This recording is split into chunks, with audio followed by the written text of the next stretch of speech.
श्री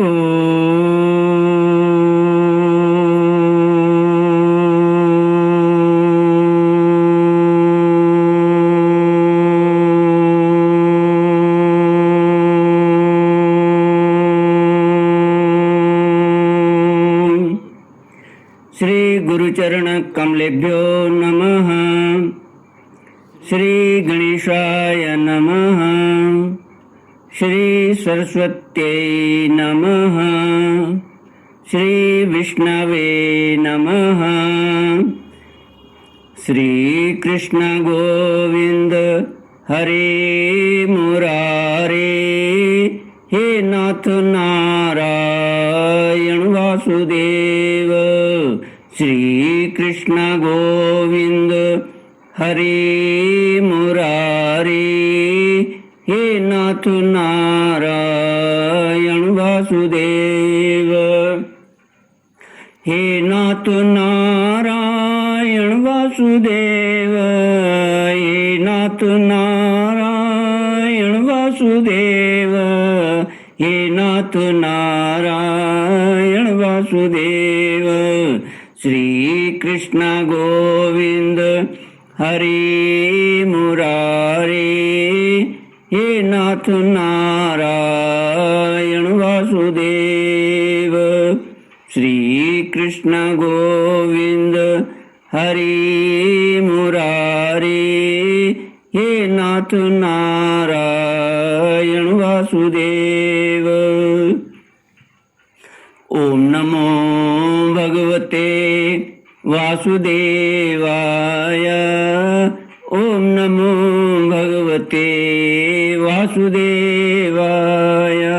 ओम नमो भगवते वासुदेवाय। ओम नमो भगवते वासुदेवाय। ओम नमो भगवते वासुदेवाय।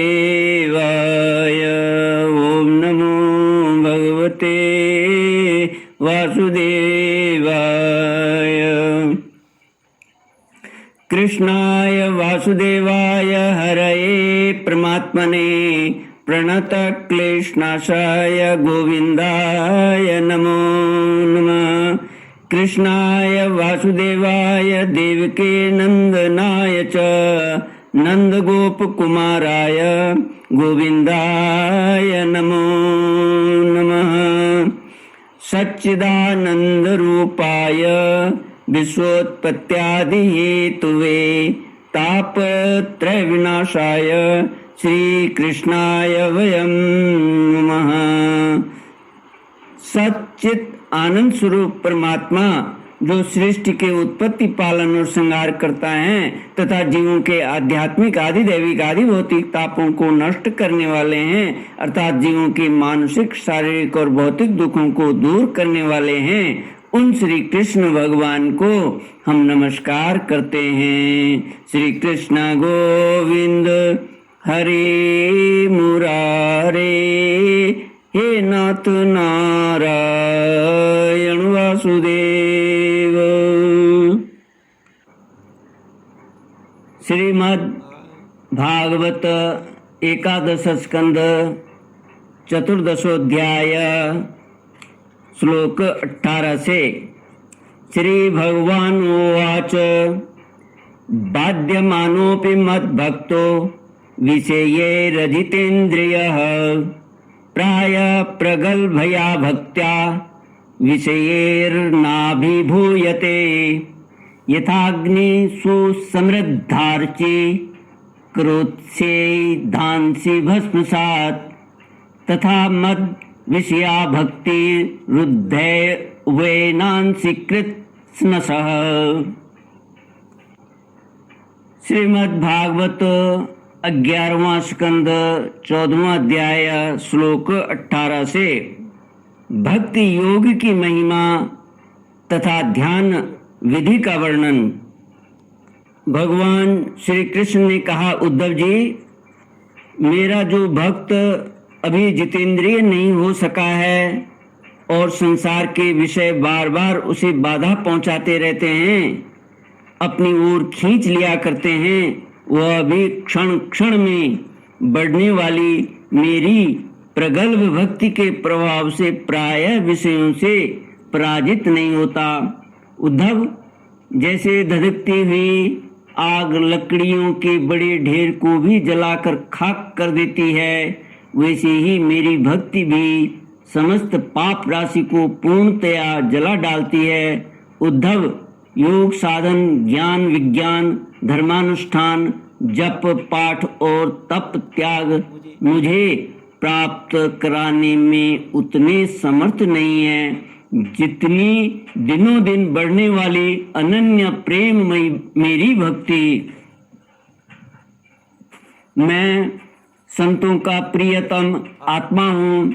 मैं अनन्य श्रद्धा और अनन्य भक्ति से ही पकड़ में आता हूँ। मुझे प्राप्त करने का यह एक ही उपाय है। मेरी अनन्य भक्ति उन लोगों को भी पवित्र जाति दोष से मुक्त कर देती है जो जन्म से ही चांडाल है। इसके विपरीत जो मेरी भक्ति से वंचित है, उनके चित्त को सत्य और दया से युक्त, धर्म और तपस्या से युक्त विद्या भी भली भांति पवित्र करने में असमर्थ है। जब तक सारा शरीर पुलकित नहीं हो जाता, चित्त पिघल कर गदगद नहीं हो जाता, आनंद के आंसू आंखों से छलकने नहीं लगते तथा अंतरंग और बहिरंग भक्ति की बाढ़ में चित्त डूबने उतराने नहीं लगता, तब तक इसके शुद्ध होने की कोई संभावना नहीं है। जिसकी वाणी प्रेम से गदगद हो रही है, चित्त पिघल कर एक ओर बहता रहता है, एक क्षण के लिए भी रोने का तांता नहीं टूटता, परंतु जो कभी कभी खिलखिलाकर हंसने भी लगता है, कभी लाज छोड़कर ऊंचे स्वर से गाने लगता है, तो कभी नाचने लगता है। भैया उद्धव, मेरा वह भक्त न केवल अपने को बल्कि सारे संसार को पवित्र कर देता है। जैसे आग में तपाने पर सोना मैल छोड़ देता है, निखर जाता है और अपने असली शुद्ध रूप में स्थित हो जाता है, वैसे ही मेरे भक्ति योग के द्वारा आत्मा कर्म वासनाओं से मुक्त होकर मुझको ही प्राप्त हो जाता है, क्योंकि मैं ही उसका वास्तविक स्वरूप हूँ। उद्धव जी, मेरी परम पावन लीला कथा के श्रवण कीर्तन से ज्यों ज्यों चित्त का मैल धुलता जाता है, त्यों त्यों उसे सूक्ष्म वस्तु के वास्तविक तत्व के दर्शन होने लगते हैं। जैसे अंजन के द्वारा नेत्रों का दोष मिटने पर उनमें सूक्ष्म वस्तुओं को देखने की शक्ति आने लगती है। श्री कृष्ण गोविंद हरे मुरारे, हे नाथ नारायण वासुदेव। भगवान श्री कृष्ण कहते हैं, उद्धव जी, जो पुरुष निरंतर विषय चिंतन किया करता है उसका चित्त विषयों में फंस जाता है, और जो मेरा स्मरण करता है उसका चित्त मुझ में तल्लीन हो जाता है। इसलिए तुम दूसरे साधनों और फलों का चिंतन छोड़ दो। अरे भाई, मेरे अतिरिक्त और कुछ है ही नहीं। जो कुछ जान पड़ता है वो ठीक वैसा ही है जैसे स्वप्न अथवा मनोरथ का राज्य। इसलिए मेरे चिंतन से तुम अपना चित्त शुद्ध कर लो और उसे पूरी तरह से एकाग्रता से मुझ में ही लगा दो। संयमी पुरुष स्त्रियों और उनके प्रेमियों का संग दूर से ही छोड़कर पवित्र एकांत स्थान में बैठकर बड़ी सावधानी से मेरा ही चिंतन करे।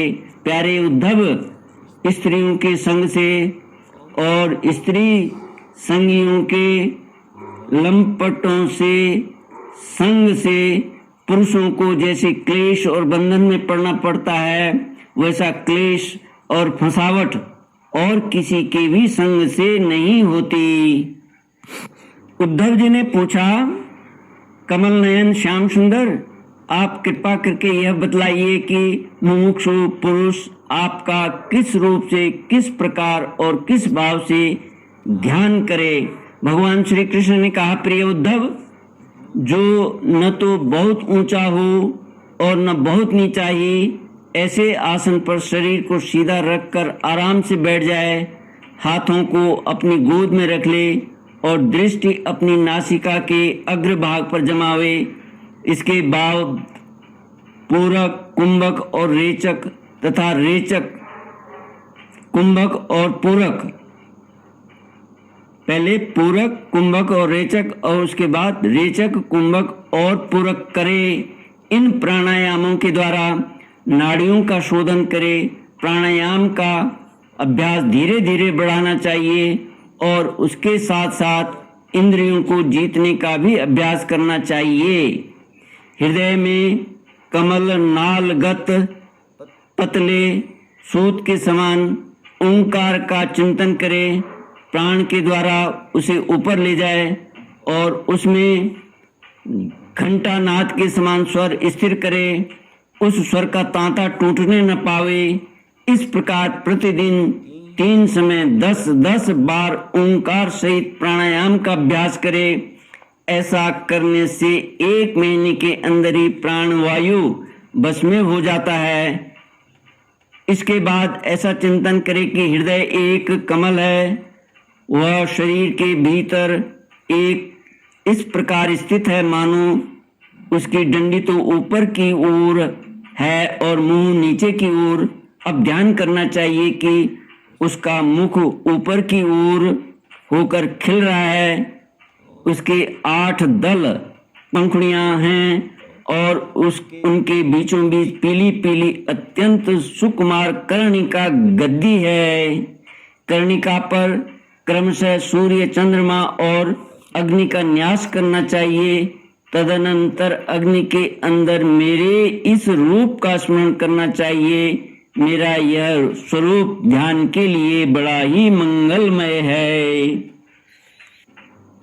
मेरे अवयवों की गठन बड़ी ही सुडौल है।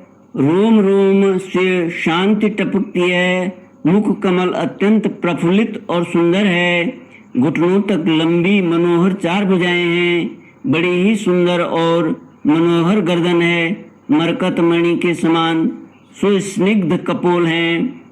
मुख पर मंद मंद मुस्कान की अनोखी ही छटा है। दोनों ओर के कान बराबर हैं और उन्हें मकराकृत कुंडल झिलमिल झिलमिल कर रहे हैं।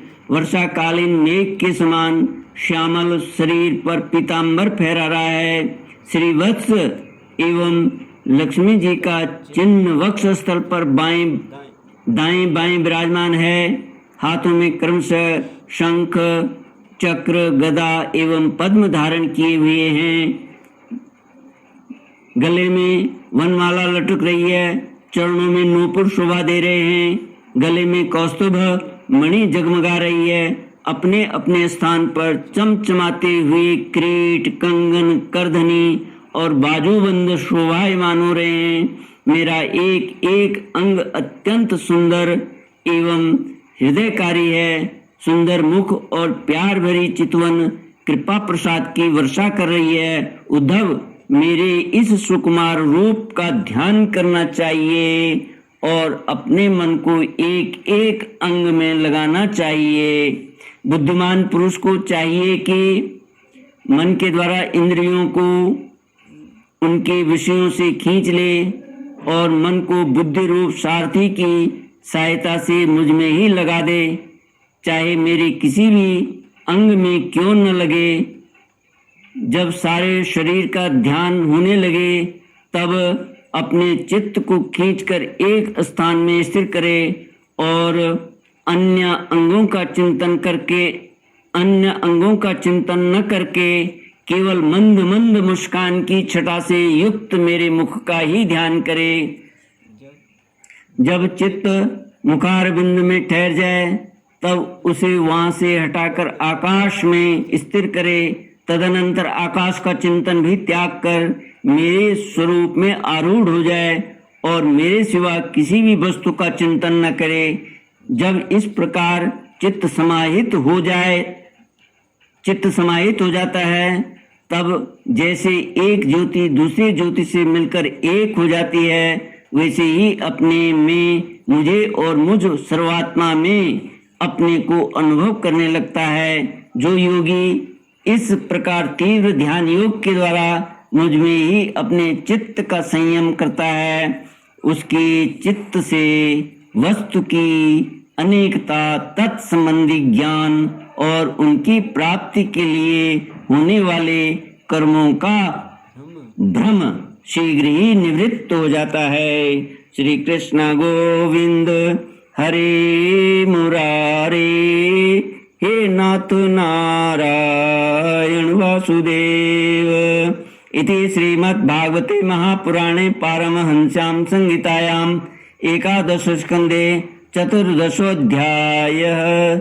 ओम पूर्णमद पूर्णमिदं पूर्णात् पूर्णमुदच्यते पूर्णस्य पूर्णमादाय पूर्णमेवावशिष्यते।